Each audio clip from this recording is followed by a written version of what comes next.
Activists commending progress of the bridge at the Fishing Hole Road. An outspoken MP taking issue with the raids on illegal mom-and-pop shops. And outstanding students awarded. We will tell you why straight ahead. The Bahamas Tonight Northern Edition starts now.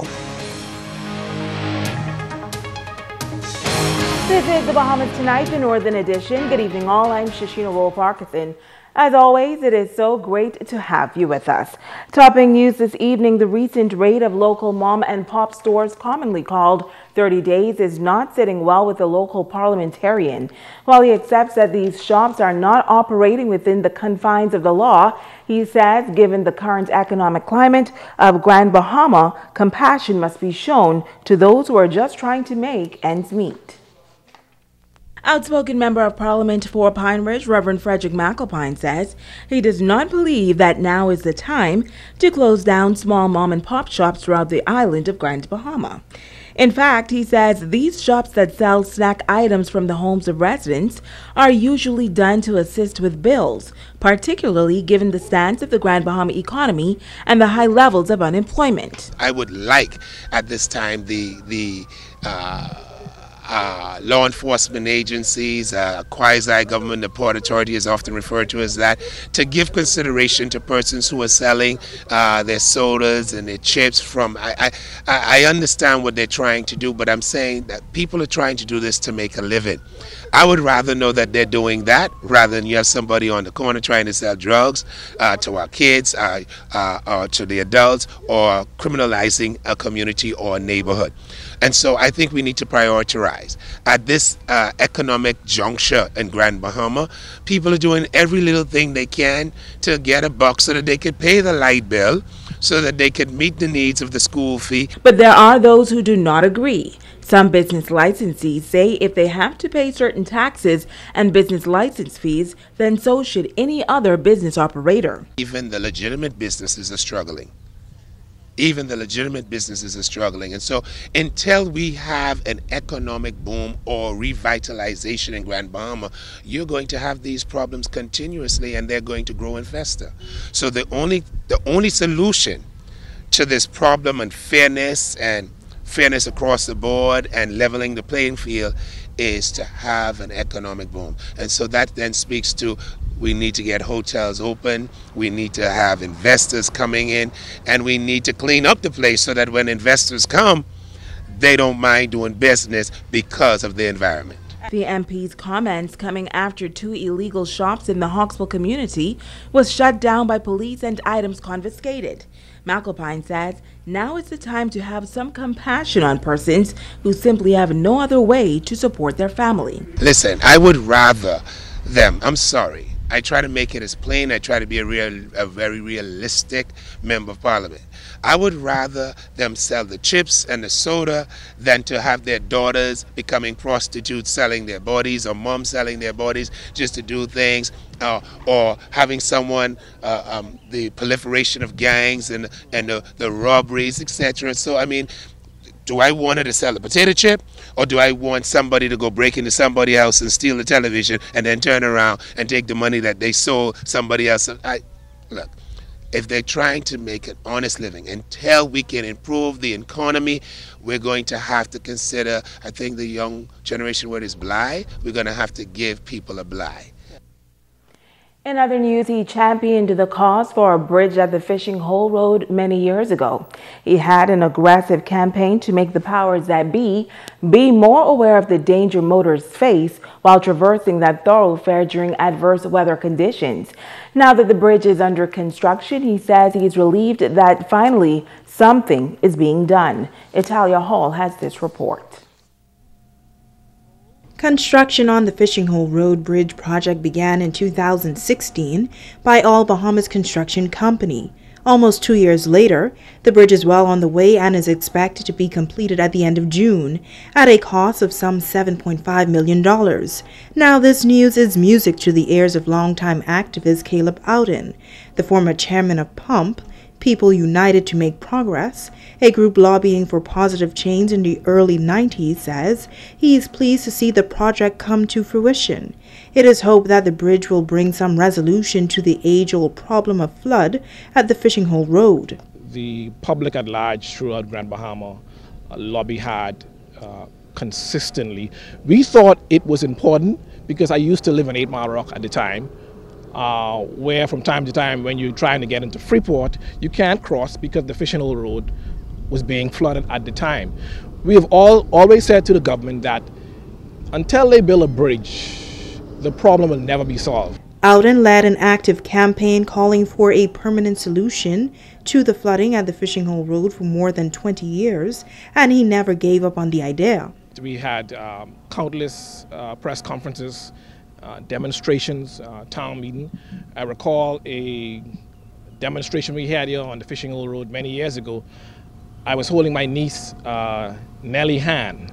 She was only, I think, 3 or 4 at the time. In fact, she celebrated her 28th birthday this past Monday. As another hurricane season approaches, he says he's extremely grateful to see the progress on the bridge and thank the government and the relevant partners involved. After many years hearing our cry and making sure that this bridge is being built, as you can see, they almost finished with it. ABC Construction Company Limited, they're doing a very good job. My thoughts was basically, I thought the bridge might have been a little wider, maybe a little taller, but they are the expert, they know better. Once again, we are thankful, and it is our hope that during strong surge or during the hurricane season, if this area flood, the residents throughout Grand Bahama will be able to use this bridge to cross from east to west. Now, Alden concluded his interview by noting that overall he is pleased with this project, but going forward he would like to see a bridge built between Grand Bahama and Abaco. Reporting for ZNS Network News, I'm Italia Hall. Well, the national flag carrier Bahamas Air adding a Bimini and Miami flight to its schedule. The inaugural trip is slated for tomorrow afternoon. It is scheduled to depart Miami at 1:30 p.m. and arrive in Bimini at 2 p.m. Flights are scheduled to operate 4 days a week, and airline officials say this addition to Bahamas Air's itinerary is designed to expand and support the air carrier's tourism product. This added airlift is said to be welcomed news for Bimini's thriving hotel properties. The Broadcasting Corporation of the Bahamas Northern Service relaunching its community outreach radio show this week. Our 90-minute live broadcast came from the inner city community of Garden Villas. Those who know the history of that once thriving community shared the challenges that now exist and what needs to be done to bring it back to its former glory days.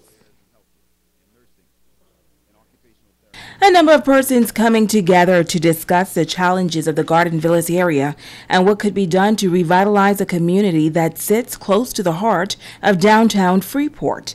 The guests, including the Member of Parliament for the area, Reverend Frederick McAlpine, shared some of the concerns affecting the inner city area.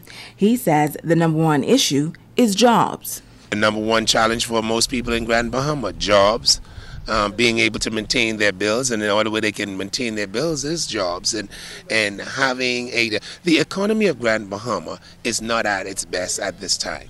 We're hoping that there will be some transformation in the economy sooner rather than later, and that is the issue. If you can speak to jobs, if we can have more jobs, and if then we'll have people doing better, and jobs will become available in other areas. But we need jobs, and we need jobs in volume based on the number of persons we have here on the island. The panelists also included Pastor Tyrone Thomas, a man who for the past 10 years has been doing his part to collect items to those who need it most in the area. He says his heart aches because many of his church members who live in Garden Villas are without power and water. A norm, he says, for that community. It needs to be a community effort to try and help these people. As you know, the economy of Grand Bahama have not been the best, and these people have fallen on dire strait. Presently, right now as I speak, these people are living without water, they are living without light, in their buildings. The garbage bin that was stationed in the Garden Villas area have been removed. So you can imagine the concern and the plight that these people are going through. Dudley Zaid says he grew up in the area and remembers a clean place with beautiful homes and a family-oriented community. But he says the struggles now are real. There are those who are in need of jobs, but he also believes that the place must be cleaned up and kept clean. They say if they can find something to do, they wouldn't be on the blocks. So basically it's jobs for the young men in the Garden Villas community. And hopefully I'll sit down with Mr. McIntosh, because I have a twofold. I work along with the Sanitation and Grand Mountain Port Authority. And hopefully we'll put a team together to help clean up the area and see if we can get them involved in cleaning up the Garden Villas community. City manager for the Grand Bahama Port Authority, Troy McIntosh, says they have done their part to clean up the area, but the challenge is keeping it clean. You would see the various debris behind me.